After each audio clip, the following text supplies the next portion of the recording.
కష్టాలు కన్నీళ్లు అందరి జీవితంలోనూ ఉంటాయి. సామాన్యుల జీవితంలోనే కాదు, సెలబ్రిటీల జీవితాల్లో కూడా ఉంటాయి. సెలబ్రిటీలు ఇంటర్వ్యూలలో వాళ్ళు ఫేస్ చేసిన ప్రాబ్లమ్స్ చెప్పినప్పుడు అప్పుడు మనం అనుకుంటాం, ఓహో సెలబ్రిటీలు కూడా ఇన్ని ప్రాబ్లమ్స్ ఫేస్ చేశారా అనుకుంటాం కదా. ఇందులో భాగంగానే హాలీవుడ్ కు వెళ్లిన తొలినాళ్లలో ఎన్నో కష్టాలు ఎదుర్కొన్నట్లు స్టార్ హీరోయిన్ ప్రియాంక చోప్రా తెలిపారు. అయితే మనందరికీ తెలుసు, బాలీవుడ్ లో స్టార్ హీరోయిన్ గా కొనసాగుతూనే హాలీవుడ్ లో స్థిరపడ్డారు ప్రియాంక చోప్రా.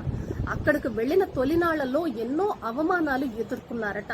అక్కడి వారెవరూ కనీస గౌరవం కూడా ఇచ్చేవారు కాదట.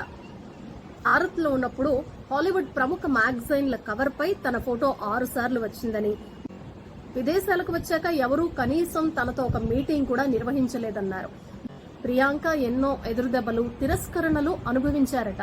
వచ్చిన అవకాశాన్ని సద్వినియోగం చేసుకుని మౌనంగా తన పని తాను చేశానన్నారు. అదే ఈ రోజు హాలీవుడ్ లో నాకు గుర్తింపు రావడానికి కారణమైందని చెప్పుకొచ్చారు. భారత్ నుంచి అక్కడికి వెళ్లగానే ఎంతో భయపడ్డారట. తనకు తెలియని పరిశ్రమ, పలకరించేవారెవరూ లేరని ఆమె భయపడ్డారు. ఒక్కోసారి అర్ధరాత్రి సమయంలో ఒంటరిగా ఉన్న భావన మనసును కుంగదీసేదట.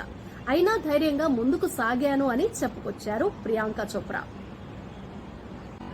అయితే ప్రియాంక చోప్రా బాలీవుడ్ ని వదిలేసి హాలీవుడ్ లో స్థిరపడాలి అని నిర్ణయం తీసుకోవడానికి కారణమేంటో ఆమె తెలిపారు. బాలీవుడ్ లోని రాజకీయాలకు విసిగిపోవడం వల్లే హాలీవుడ్ లో స్థిరపడాలని నిర్ణయం తీసుకున్నట్లు ఆమె తెలిపారు.